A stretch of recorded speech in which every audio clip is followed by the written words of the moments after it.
click. If you try to find your combo, yeah, you don't have enough clicks. So if you install spin, res it, and draw into the comp, you can score the re-education, but you don't have the click to kill them. No, sure, you're missing click. Yeah. Long day. Yeah. Oh, Hey, I missed that was in the list. Yeah. Where did that turn up from? Yeah, that card exists Shit. still.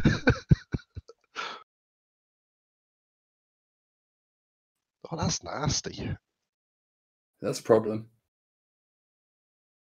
Well, I mean, the tags are fine, clearly. Oh, you get some value from the tags as well. yeah, you do, and it's trace 8, so it's traceable. But like, trace 8 isn't a real trace, is it? That's just a hard subroutine at that point. Yeah. So with that being protected so strongly, I wonder if server 1 is re-education. Oh. Oh no. It's been put to sleep. I mean, you still can res it again now, can't you? It's gonna hurt. Missing lines here. Wow. Well, the instance feed tranquilizer derez because of Hive Mind and Cookbook is super rude.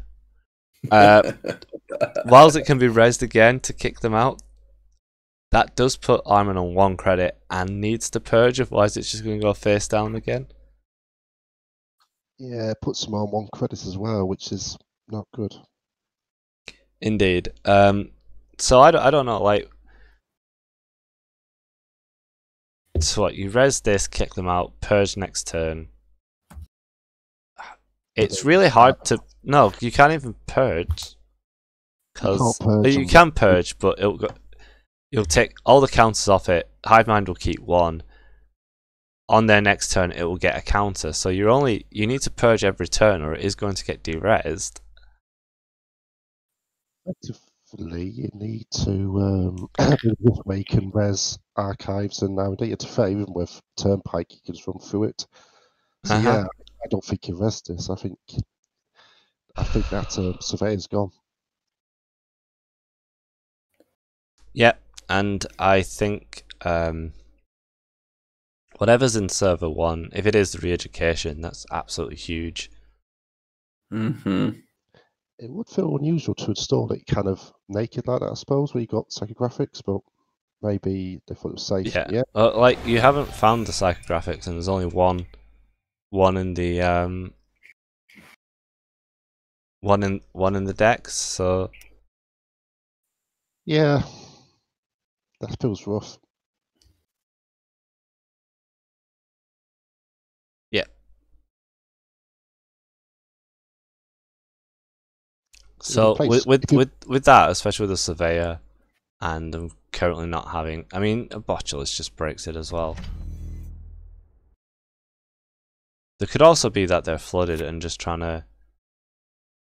to sneak it out, because the seamless launches, you can score it quite seemingly from nothing and still neurospike at the end of it.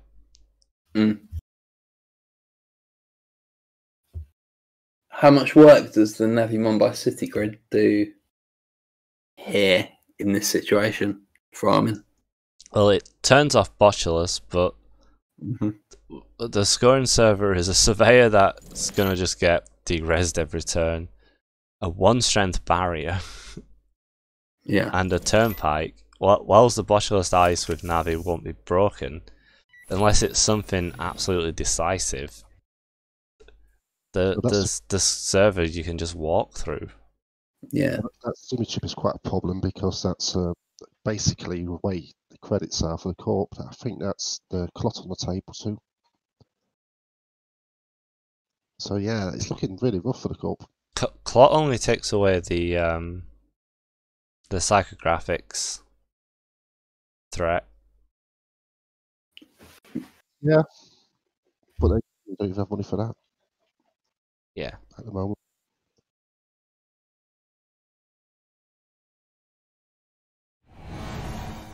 See, all these problems with like Botulus, you don't get that with Scombo. Don't have to worry about ice, it's fine. No, you just get problems with Imp and Knob Curry instead. Yeah, I'm not engaging. Absolutely ruining your day. So we have passed the time when I said the event will finish, which is was 11 PM. As it is now 11:15. And we still luckily we're in the final game. Not in the final game. We're in the semi-final. Like there's what? There's potentially 2.5 more games. Yeah. Oh wow. Well, that's good. People like Netrunner. Yeah. Luckily, we've got 61 people watching the stream. Thanks ever so much, everyone, for. Yeah, I hope you're enjoying me and Ed going off tangents for most of it. Luckily, we got someone that likes to keep on track. As long as that track is a sports track. Whoa. You've allowed me to stay on track. Wow.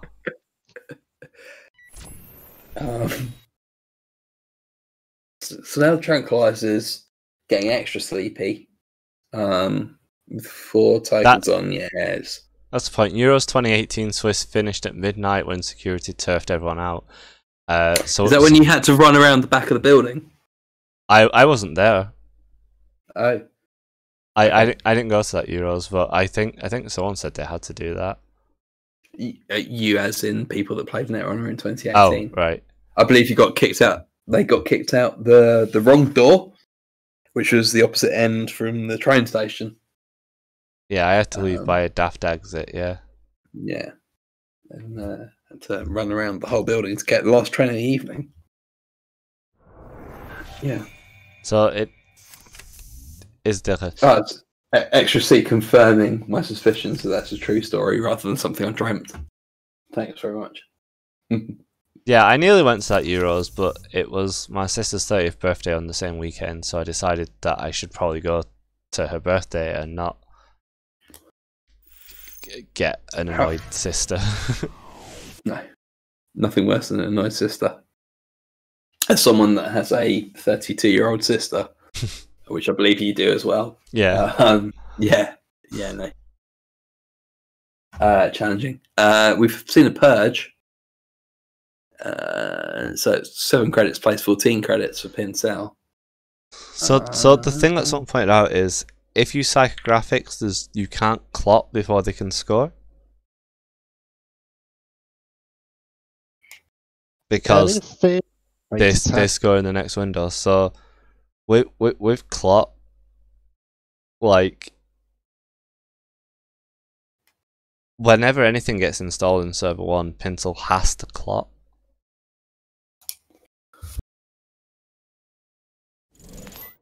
Or it can just be death.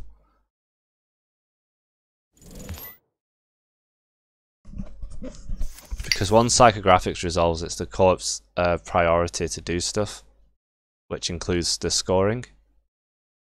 Mm-hmm.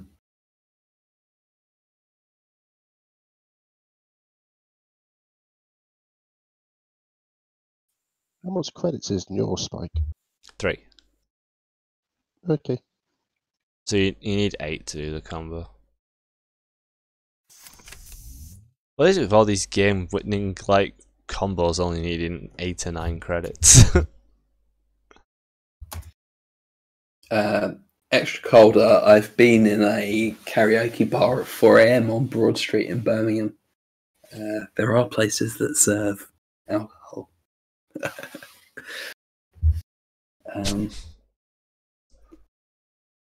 I think Armin's in real trouble here. Yeah, unless they can find.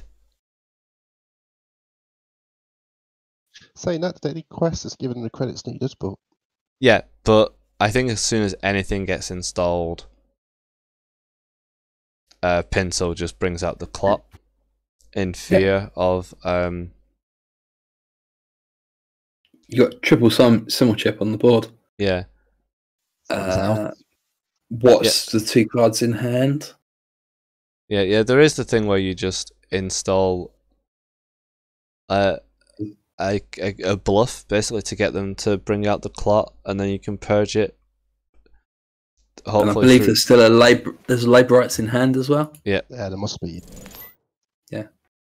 Do you think you trashed a cookbook at some point? I think at this point the time to trash a cookbook has long since passed, and the way you win is attempt to just somehow get the clot out of contention.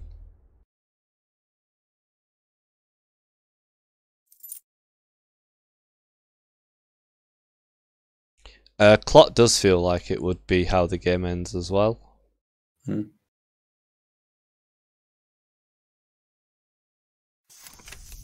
Let's the conduit. Yep. Let's go dig in. Yeah. I mean, Tile Booth's about the best res you can get as Armin, right? Yeah, so yeah. I think Macrophage would have been better. Yeah. Possibly. Ooh. Yeah. I mean, Tollbooth might just be put to sleep. But I think Botulus might move somewhere. I was thinking the Tranquilizer. Yeah, no, I think Botulus. I think we'll see Botulus move rather than Tranquilizer, but I mean, trouble with this deck. There's too many lines. Yeah. So they installed the Orchestra to trash. Oh, it's Trank. Yeah, cool. Yeah. So the thing with this is, with Botulus you can get through it once.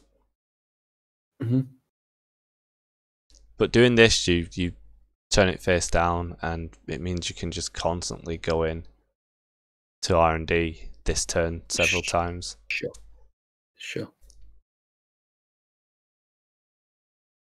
And you're already getting 4 accesses.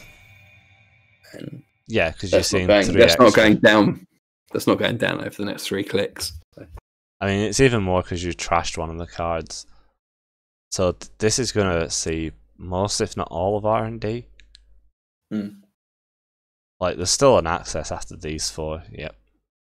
So Kick Eye's suggesting that trashing Cookbook prevents that kind of shenanigans. Yeah. I think you've already lost the game. I must admit, the tags went down very early, and when the Cookbook was installed, I was thinking that's quite a big card to keep alive. Yeah. I think the damage had been done by then with Cookbook, and you were just hoping to get the kill combo out. Yeah, I think it'll be time to. Well, it's hard to say, isn't it? So the final is Heinzel versus Pinsel. Heinzel will be running as Pinsel's corp. Heinzel has the shield, so needs 2 wins. 2 losses to be knocked out, where Pinsel gets knocked out on 1 loss. We did see this match earlier where the Pinsel's corp did just machine gun the combo out in a different way than they just did against Patrick. Yeah, it was complete nonsense. Yep. Yeah, so that did it go 3-3 that round, or was it a sweep for Pencil? I can't remember. I can't remember. It was 3-3. I think it was 3-3. I believe it was 3-3.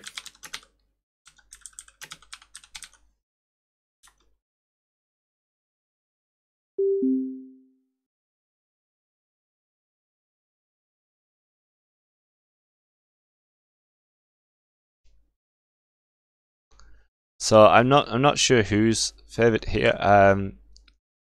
Like, they're obviously both incredibly strong players. They've both, to get first and second in a 70-player event of the caliber of players that did join this is incredible in of itself. If there's any deck that's going to beat Pinesel's Corp deck, I mean, it feels like Hivebind Max has got a good matchup for this. Yeah, so we saw this before. So Heinzel is on Hivebind Max, the same Hivebind Max that Pinsel is on. But they're on Precision Design, which is sort of it's just a rush deck basically. So similar to Patrick's, but runs more Spin Doctors and less Anaerotic Voids. That's and less Magnets. That's pretty much the only difference I can see. They're on the same runner, but Pinzel's Corp deck is the BTL list, but it doesn't want to score the government takeover the traditional way of Red Planet Couriers. It uses one where it can just score it instantly, which is Rococo and 3 dedicated ceremonies with Biotic and Red level, and it powers that by Red Planet Couriersing out an Atlas for about 7 or 8 tokens, which happened on stream earlier, and it's I think Ian was at a birthday party at the time, but yeah, it was absolutely bananas. Like, I didn't know what had happened. Ed couldn't stop laughing. You could hear Elwin's grin when it happened because he knows the decks. He knew. He kept on saying, "I don't want to spoil it for you. I'm not going to spoil it for you." And then, why are there 6 tokens on Project Atlas? This is unusual. Yep. It's like, oh, and then this happened, and I was like, yeah, I told you I didn't want to spoil it for you. Yeah, it was nice. So okay, which way round is it first? So Heinzel's running first. Yeah, Heinzel's running into Pinsel's court first. The table is up. Okay, so here's my prediction. I think Pinsel's going to win first round, and Heinzel's going to win second round. Okay, so we've again seen this matchup earlier in the day, and Pinsel did win the court game because it was the one where they just comboed out, and it was like, oh well, yeah, that happened. I reckon I'm going to go for a Heinzel win first. Okay.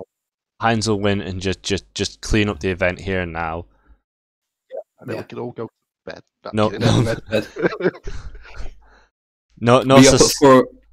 No suspense, just crisp and clean. Just run R&D, take the takeover. Run R&D, take the Atlas. Yep, game, easy life. What time are you up this morning, Ian? I think 6 o'clock, so later than usual. That's a lie-in for you. It is. The day before it was 4:45, which was a little bit rough. Was it 4:45 in the morning? So Ian, after having planned to come to this for so long and then needing to do other stuff today, seeing the amount and caliber of players that joined, do you feel disappointed you didn't get to play, or do you feel like you dodged a bullet? I miss playing. I've definitely missed playing. I mean, to be fair, I think with a lot of online events, there's so many good players that turn up on online events. It's it feels like it's a given. You have a really good, I suppose, representation, if that makes sense. Yeah. But I must admit, seeing the amount of BTL deck lists, I was like, I don't think I'd look forward to playing that a lot of recent. So Spin Doctor got cracked, and a Botulus got into HQ and saw Rococo. Putting Pinsel quite low on cash, but this deck is not running Punitive. No. This deck. Oh, why could I put into that the other week? Yeah, no, so Extra C, no, it's so rather than being on Punitive for the Gotai, it scores out a Project Atlas with 6-ish counters, which draw in the combo pieces. So I'm going to bring the list quickly on screen. This is the list, which is not your normal BTL list. Your normal, in inverted commas, normal BTL list. And is really fun when it goes off because, you score an Atlas with absurd amount of counters, then grab all the dedicators, the Rococo, the Biotics, the red level clearance, and then just score government takeover out of hand through the Rococo.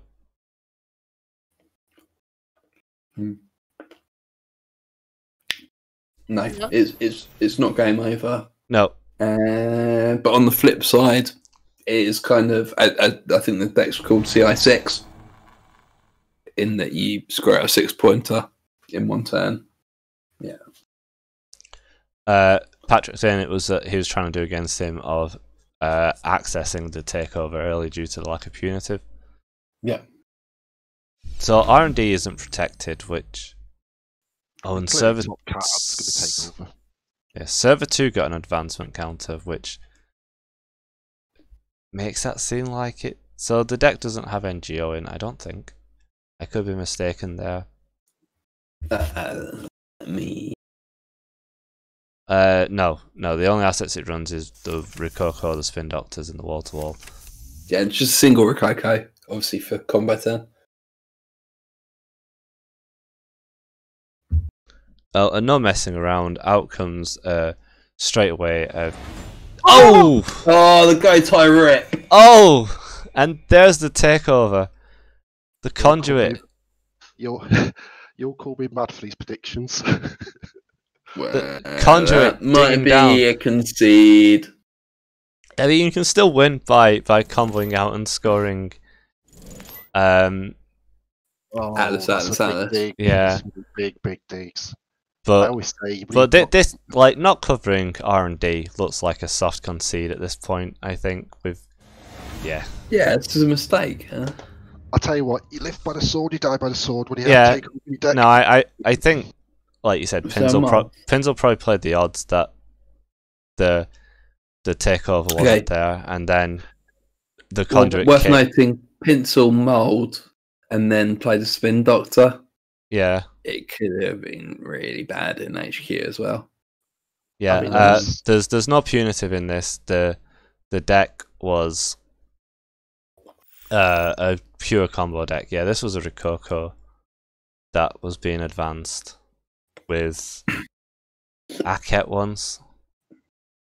Yeah, I think as soon as you found the takeover with that conduit dig, I don't think there's any way out.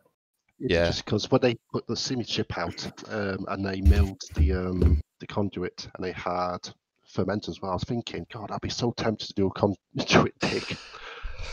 It seems like a free turn, doesn't it? Yeah, but that's Heinzel taking the win of this 70-player store championship. Yeah, big congratulations. Yeah. I just asked them both to come on the stream. I know Ollie's pretty good at coming on the stream. What I'll do is, because it'll get a bit busy, 1, 2, or 5 of us, I'll duck out if you want. If you want to, you can.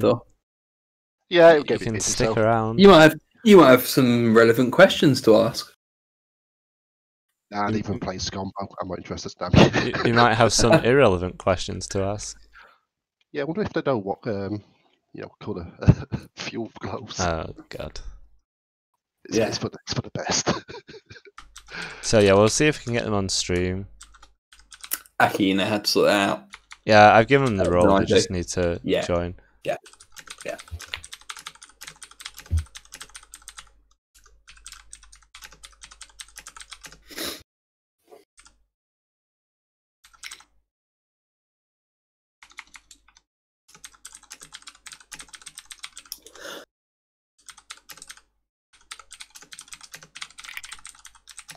So we're going to try and get both Pinzel and Heinzel on stream to have a chat. Hello. Oh, hello. Hello there. Heinzel, I don't think I've had the privilege before, but congratulations for your win today. Thank you. It's Ed here. I mean, obviously the last game was a little fast. bit anticlimactic. Yeah, but after a day of real surprises as well, what would you say was the biggest surprise that you came across? Big question to start with. Oof, do you mean deck or anything? What surprised you today? Deck, list, action. Well, so first of all, that there were so many players. Like this is just a very huge tournament, which is amazing. Yeah, and it's got to be huge congratulations as well, apart from to yourself, but to Aki as well for organising one of the biggest store championships of all time, and probably the biggest online store championship, we believe, of all time. So possibly. Well, definitely the biggest synchronized one. Like, I think GLC's async one hit triple figures, but sure.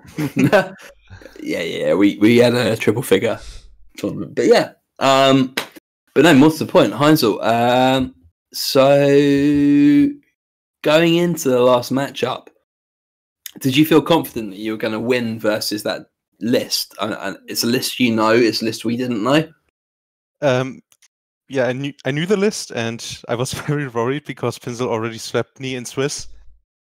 Yeah, and that's why I was very scared of this matchup. The other matchup I wasn't quite so scared of because I really like the precision design. But this one is just, if you don't get the government takeover, it's rough. And like, it depends on the starts. You need to, like, you can just get it and then you win. Yeah. Sometimes that works out. Usually it doesn't. You can do some thrashing, but if they get a good start, you don't really do much. You get some excesses and hope. So I was really worried about this one, and the other one a little bit more confident, but still scared because I got swept in Swiss. No, for sure. Yeah. And obviously, ripping a Gotai off the top of R&D helps. Yes. But presumably you've played this matchup quite a lot over the last week. How had it been in testing? I'm not sure. I think mostly it was Pinsel terrorizing Janet Public and me spectating. So I didn't really play against it. We were just brewing it and making it better and better. And I think mostly we played against Publics, didn't we, Pinsel? Played against Lost. Oh, okay. Also, the list isn't that old. I'd say maybe a week, half a week. So we didn't even get much practice. Yeah, I think we just got this. Like, maybe did we start Sunday or did we start in the week? I'm not sure, but it's very recent.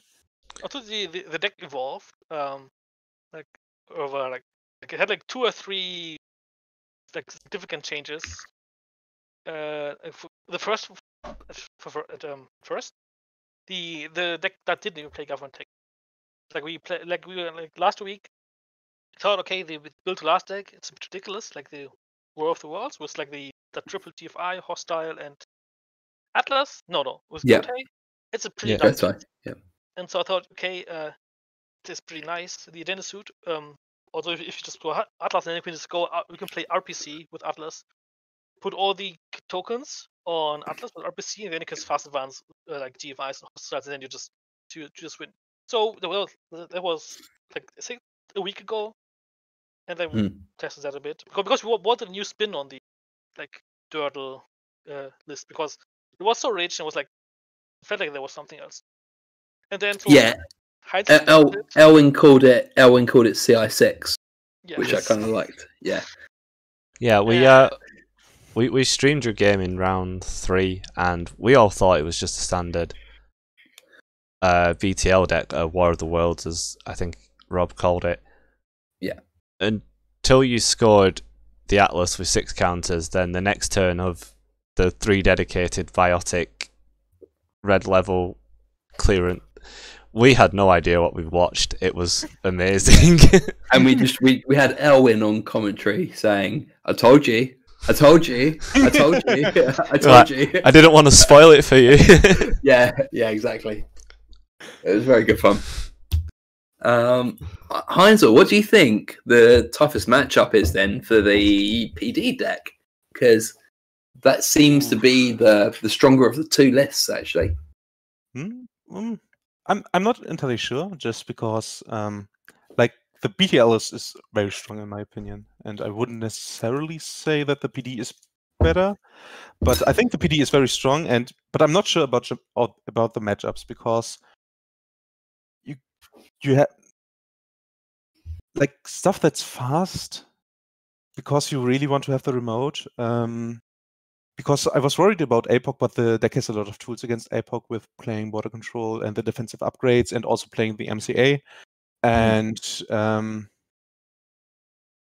Max is obviously good because I think Max is, in my opinion, easily the strongest runner, just because you have good matchups all over the board, and you have a lot of flexibility. So that's probably the worst. But like saying the best runner deck that's very good against everything is the worst matchup is probably something good. And also, like, the deck with the CVSs and stuff has some play against Max as well. The tendency to lean more on expensive ice hurts it when Max gets to do the Tranquilizer, because you don't really want to rest your 6-cost ice very often. Because I changed the PD list more to be a little bit glaciery, so you have more big pieces of ice that are meaningful, especially for the remote. And their Tranquilizer hurts a lot, because you try to go fast, but you have your constraints on money, and you're really not like Tranquility. Home grid really helps a lot with the economy, and if you don't have that, you can struggle. Which I had, I think. I think it was against Rotom, who trashed early, and then I was struggling for money for a while. Yeah, I think we saw that game actually quite early on. Yeah. But I really like the Tranquility home grid just because it smoothes everything else out. You get rewarded for doing what you want to do anyway, and runners mostly don't want to or can't really afford to trash it. And also, a lot of times it's in the beginning you do ice remote, install something in remote, and oftentimes runner will check it for a Rashida, and it might be a Rashida because you're playing Rashida in the deck, but it also might be Tranquility home grid, and then you did your trick, like you did your boomerang on the remote or something to get in there, or you ran first click anticipating a Bayreuth, and then you're in there, and then you're being asked, do you want to pay 4 for this upgrade that it does a lot, but it's like in that moment it's not very pleasant to trash it. No, for sure. You're kind of using up resources, aren't you? Yeah. In the chat, moving on, Algebraic saying it was cool to see the deck Bristol worked on so much get improved like this. So obviously the War of the Worlds list, the BTL list, not as prevalent as I expected. I didn't see as much of it today as I thought we would, although it was the top corp, the most popular corp. When did you move Pinsel from, and Heinzel and NWE in general? When did you move from the original list? Did you go into, say, Earth Station? We saw 0 Earth Station today, which was a surprise. And when did you go to this final list? The BTL list, when we started to play that? Is that the question? When did you start there? Did the journey go via Earth Station? Why is it not there now? And then when did you end up on the final version? It was just a question from the chat on Twitch. We tried the War of Worlds version in Earth Station because BTL was so rich that it felt like an overkill. So Earth Station gives you some protection for War to War.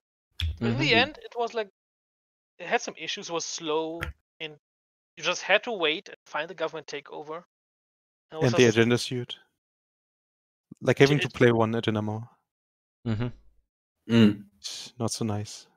Yeah, having to there's wait. no obvious. Like this is so silly. If you don't score the government takeover, you need to score everything but one agenda that's left. Like there are 5 agendas besides government takeover, and the runner needs to score 4 to actually make it. So, like, I think today we had a couple of games where government takeover was the first thing scored, and then it's like, okay, find all but one agenda left in the game. Yeah. But we were more or less the same list, and we weren't really happy with it because like if you have to find government takeover, and sometimes you just don't find it. It's hiding in your deck, and you're like, yeah, you're just dawdling around and nothing, potentially losing the game. And then like the P was like, we just wanted like do the Red Planet shenanigans, but with Atlas, and then you can just win with a lot of counters. And was Heinzel said, like we had one game in Dano Casual, and had like 8 or 9 counters, and he said, why don't I win with 8 or 9 counters? And then we played Government Takeover. And then we came back to the original list. But I mean, this didn't come from the War of the Worlds list. It just happened to converge like on the same principle. Like, well, Government Takeover. And also the reconstruction contract was like something that Heinzel later said that we could play. Just to have more tools and more combo stuff. Because dedication ceremonies then. This also gives you an out if you lose the government takeover. Because by making Atlas tokens, you can then dedicate the reconstruction contract, score more Atlases, and to score food. That's also another issue that we had with the other list, was that if you lose the government takeover, you can basically no longer win the game because you don't have the scoring. Like three foods, 3 hostiles is not really enough to win. No. Like, you cannot really win with that, which sucks. Yeah. And at some point, you're going to lose an agenda. Mm-hmm. Also, you just can't score the agendas because you would have to score 2 foods if you lose government take. It's just not possible for the deck. On the runner side, what changes have you made to the max list? We think we spotted the clot is new. Yes. To Hive Mind Max. Yeah, so for this matchup and maybe other Fast Ones matchups, just the clot. There was a bunch of debate going on which breaker to cut. I ended up on Black Orchestra because I thought, like, I was seeing a lot of people talking about a lot of hate for Max, and then I was just wanted to be sure that I could break a magnet if I meet one. I think Pizzle, you actually went to 46 cards and just played every breaker. I was a coward. Yeah. And there are like slight changes, like slight variations in Nobkiri count and maybe other cards to get Earthrise in, because Earthrise is also very nice, but I didn't really want to deviate too much from what I knew, and I really like the 2 Nobkiris because it's also very important for the Spombo matchup, which I expected a lot. And I don't like Earthrise that much just because it's so expensive, and like, yes, it's very nice in the end when you don't need to rebirth immediately just because you draw your cards before the max trigger. But it's still, I just don't really like it in max. But that's just my opinion. Yeah, it's actually a huge difference that we didn't spot. Is the Earthrise in Pincel on your list, not in yours, Heinzel. Yeah, we should have spotted that. I think we were looking. It was a little bit like spot the difference in lists. Yeah. But it's also fun to see like preferences coming out in this. Like we are all basically on the same list, but everybody has like his preferences. So which is also, I always think it's interesting to see. Yeah, I think it's interesting in a known testing group where you decide there is a best list for you to still deviate from said best list. Yeah, no, it's very cool. But it's just on a it's just a detail. It's like because functionally they don't really change the deck. If you play Econ card A that gives you 3 credits, or Econ card B that gives you 3 credits in a slightly different way, it doesn't really. And then it's like in this case, like just how much more draw and how much more credit gaining cards do you want to play. So like the deck itself is it's basically the same deck. Yes. Except you play Gamblish instead of Dirty Laundry, or very. Sure. No, I get that. Final question from me. Where do you see the meta going now? Do you think bans are needed? Is there anything on your personal hit list if you were in the SBL committee? And sort of like, what would you be looking at changing or adapting for the next Store Championship if it was in 2 weeks' time? Oof. A few questions there. Yeah. I think about banning. Would hope that something happens about BTL. And also the War of the Worlds, because it's just this dirtly deck with a very, very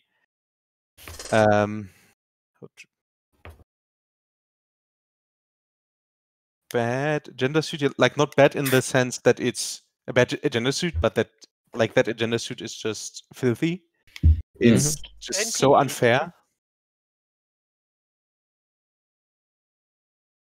And I hope that there is going to be something that's fixing that, just because also the playstyle of the deck is just really dirtly. You just put eyes on the board, you advance it, and you wait and let the runner tire themselves out on your ice that you advanced, and that suddenly has 10th strength.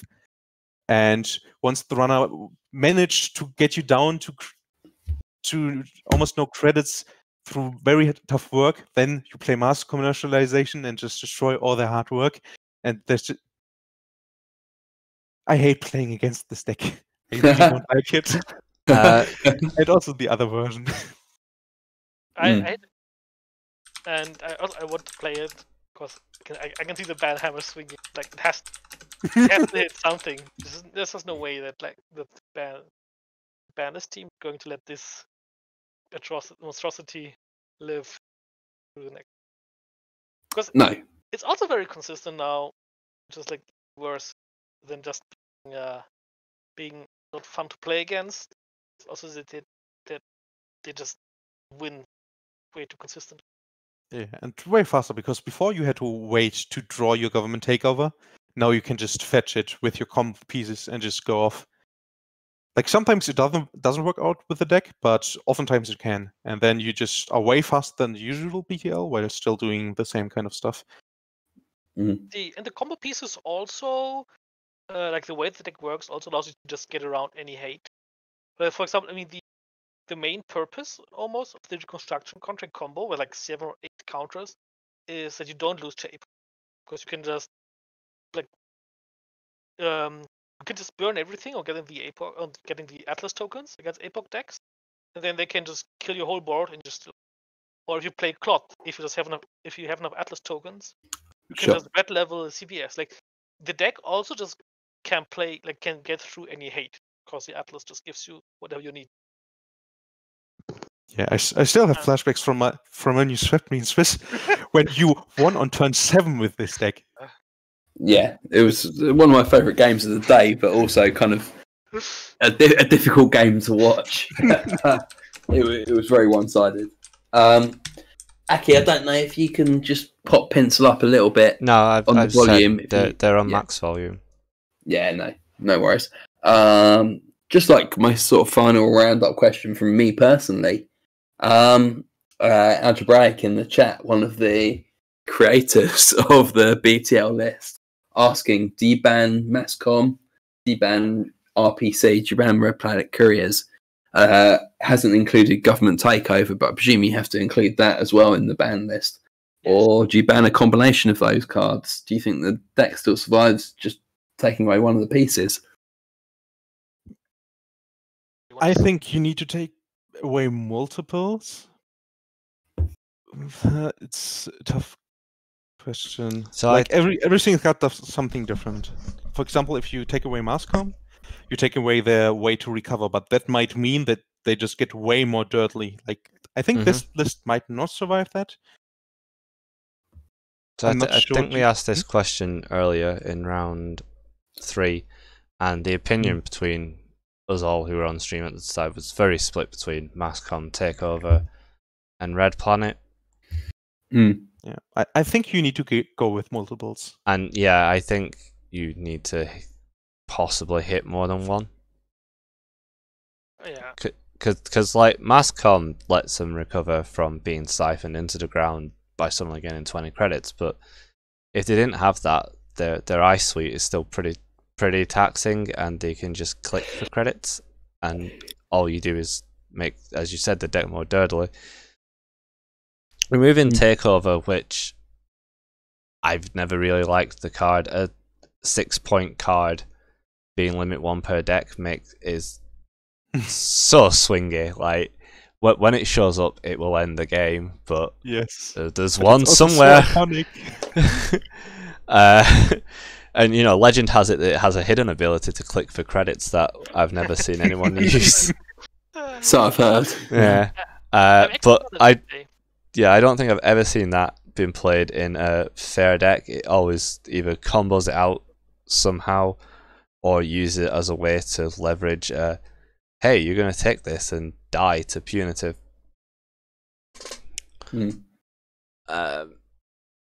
So I personally don't like that, and I know it's a reprint of an ONR card just with limit 1 per deck added to it, and in ONR it was ridiculous as well because you just ran 3 of them and then nothing but meat damage cards because you just played a kill deck that didn't care about the scoring plan because the runner has to take 2 of your 3 agendas.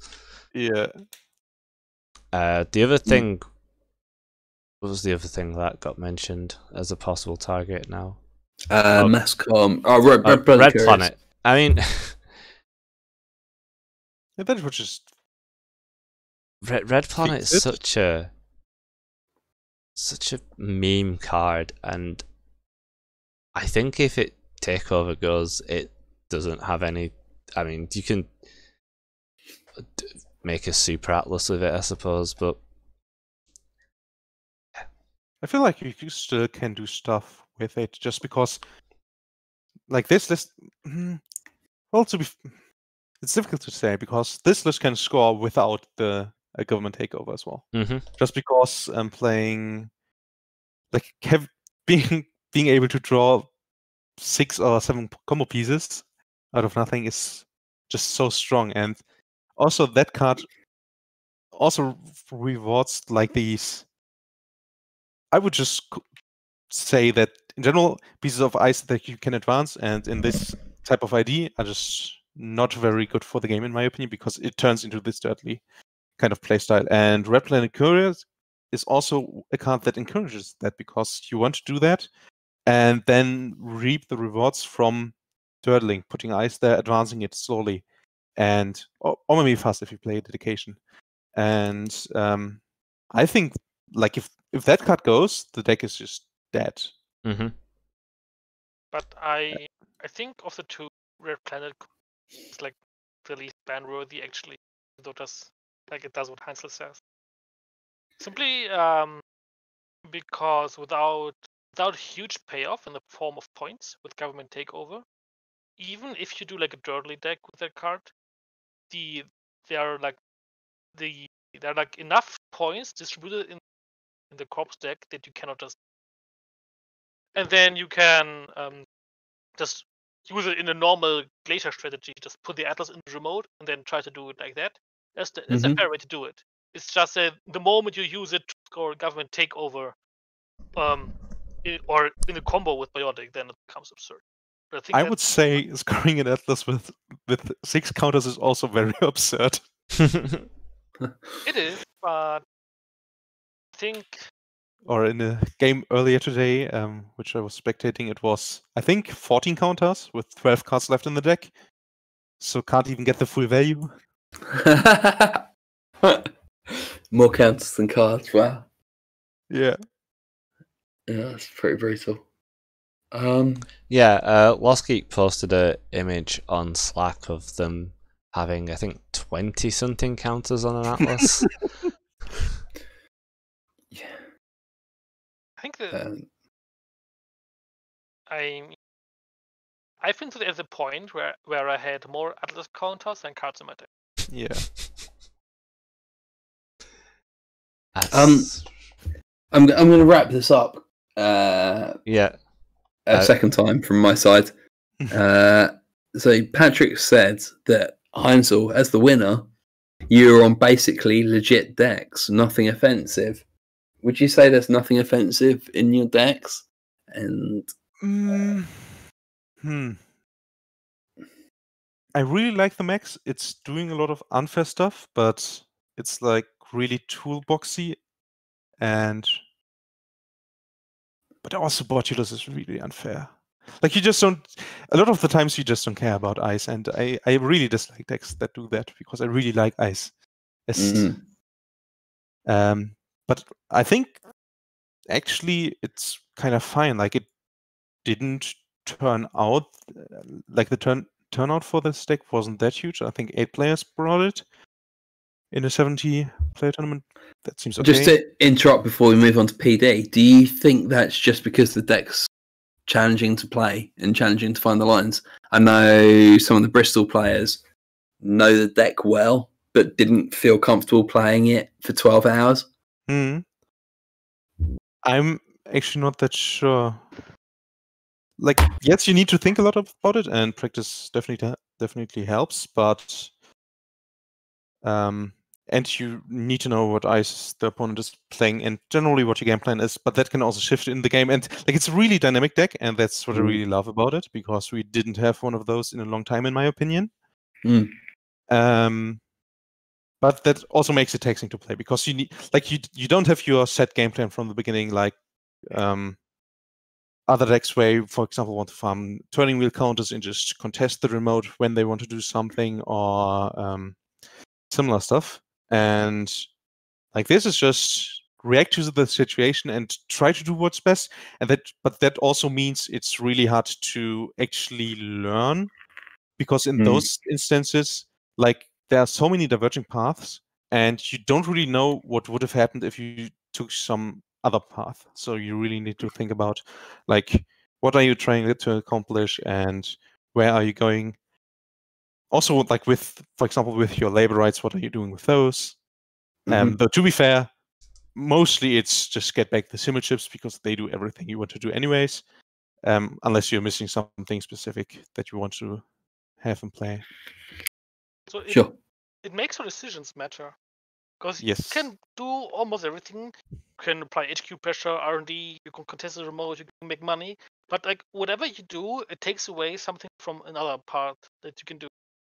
And so like having some good game sense, like knowing what you want to do, and like reading the situation correctly is just so important, which is very fun.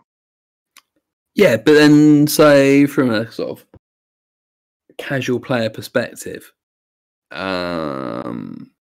making what essentially what you're saying is it's a really fun deck to play if you're really good at Netrunner. Well, there's a lot of people that will really struggle playing against that and won't have the ability to play that. I think it's more in the spirit of Netrunner, the way it used to be, and didn't used to be, but the way it was like a while ago, like years ago. Like when we played like with AstroScript and Sansan, the game was different, and you just like all your decisions mattered, and it wasn't just not a grind fest. It's like right now if you play 419, you have this like very methodical draw, and you bounce your turtle token, you bounce with a turning wheel. It's like very methodical, very grindy, but like there's just not much that the player can do to express themselves, because just the max is just, it gives you the tools to do what you want to do, and it's like you're like game to explore, and not just I have to make 20 credits. That's sure. So I say it's even fun for like players that aren't as good as we. So probably not something you want to give a new player. No, but I do get the point, actually. Yeah, I do get the point. And then just finally from Heinzel on the PD side, again, you've not really called for any more bans for precision design, having just won a tournament when VLC's gone with precision design. Do you think the deck's still broken? I think the two cards that I think what's problematic is one, the neutral agenda suit, that you just get to score agendas tempo like neutral or even positive, which is just like counter to what agendas. Like, there were AstroScript, but most of the time when you are scoring something, like you are giving up something in the other servers, and that's not really the case anymore, especially with seamless launch, because like you don't have to have a lot of money to just score stuff. And I feel like the other cards that are really strong in that are Skunkworks and Void, and also like especially in combination with each other, these cards are just very unfair because it's so expensive to get in, and like it might not even be possible just because the deck has a hand size of 6, so you can just end the run multiple times for sure. And that's just, I think that's a very dangerous ability to have in the game, like this, like especially Void, because it's this surefire end the run that the runner can't really do anything about. Like, yes, there's Polyp, but that's like Polyp has a huge cost attached to it. And this card, first, it doesn't have any rest cost, so not even anything to do there. And yes, the cost is hefty, but if you get points out of it, or just prevent the runner from winning on, like I had a game today where I put it on R&D because the runner was trying to conduit me with like this Baba Yaga build. And we saw that. We had that on stream, yeah. Yeah, and that just shut that straight off. And then I had to figure out, okay, how am I going to score in the remote? That was like another question. But still, like R&D was locked, or at least almost locked. I think in the end I wanted to keep 2 seamless launches, so I could only end the run once. But still, like it was so expensive to get in there, and in combination with Skunkworks, it's just so unfair. And Skunkworks works is itself, while on first glance it might look like Ash, it actually is quite different, because with Ash, when you fail the trace, you get to trash the Ash. But with Skunkworks, you don't. And that's such a huge difference. Like I even had remotes with just Skunkworks and an asset in it. Like a Rashida, and let the runner run on it, I res it. They need to pay 5 or 2 clicks and 3 credits to trash the Skunkworks and whatever I put in there. And that's also a card I like. That's very, very strong at the very least. Like it's not as bad as, and the worst part is in combination they are just, in my opinion. Yeah, the synergy between Skunkworks and Void is completely bananas. Like, because they trigger at the same time and you order them how you want. And the run unless you pay 2 clicks or 5, and then the run ends anyway. Yeah. And I feel like those. I was gonna say the new timing rules making it that you can't like approach the server and like I don't know pay Kayambe grid credits and then get border controlled. So the fact that you can pay to Skunkworks and then get voided out just feels like it's cheating sometimes. Yeah, I'm going to call this out right now. I'm going to call this out right now and say it's an absolute miss from the rules team. Yes, but there we go. I wouldn't go. I wouldn't go that far. I think the intention, the behavior is as intended. I just think it's really strong, and when you remove the ability to do that how you used to with say Kayambe grid and border control, which is actually one of the things I believe is why Kayambe grid got banned. And now there's a 2-card combo that does something and feels similar. Yes, it's I don't know. For me, it feels like whack-a-mole, where you're trying to hit one tiny little thing and like 5 things have popped up in return, and it's probably better to just anyway. Well, also maybe one other thing, the new pieces of Ice, Ansel, and Bran, I feel like are also a little bit pushed. Like in my, do you think so? In my opinion, Fairchild is a piece of ice that's too strong, and those are right up there.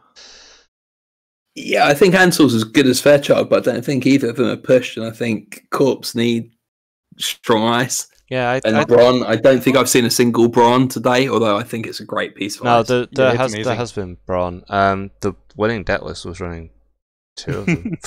Yes. Did we see them? Not in I'm not sure. I don't remember which games were streamed. We But I definitely used saw it. one res at one point, but I think it's when we went off on a tangent talking about chess.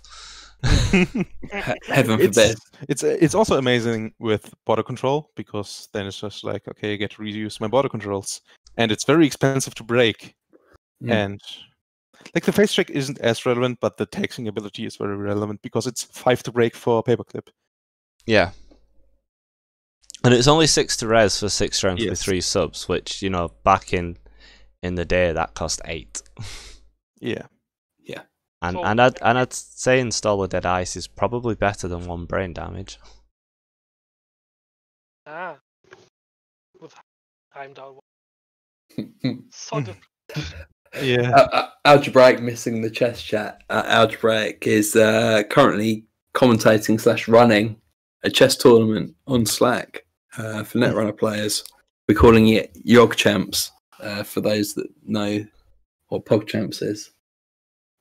Did Yog Champs get mentioned? It is currently getting mentioned. There will be a Yog Champs too, so if there are people that are interested in chess, do shout. The chess chat Insta, was I know. nothing that exciting. We just talked about en passant because it came up in GLC a few days ago. Yeah. Once again, if you're not sure what it is, just Google it. It's a special take the pawns can do. Yeah. Hansel, Pinsel. I know it's now 1:10. Thanks ever so much for joining. Congratulations, Hansel, for your win today, and congratulations, Pinsel, for coming second in the biggest online store champs I think we've ever seen. Yeah. So, yeah, holy hell, says Algebraic. Thanks very much. I needed that. Yeah.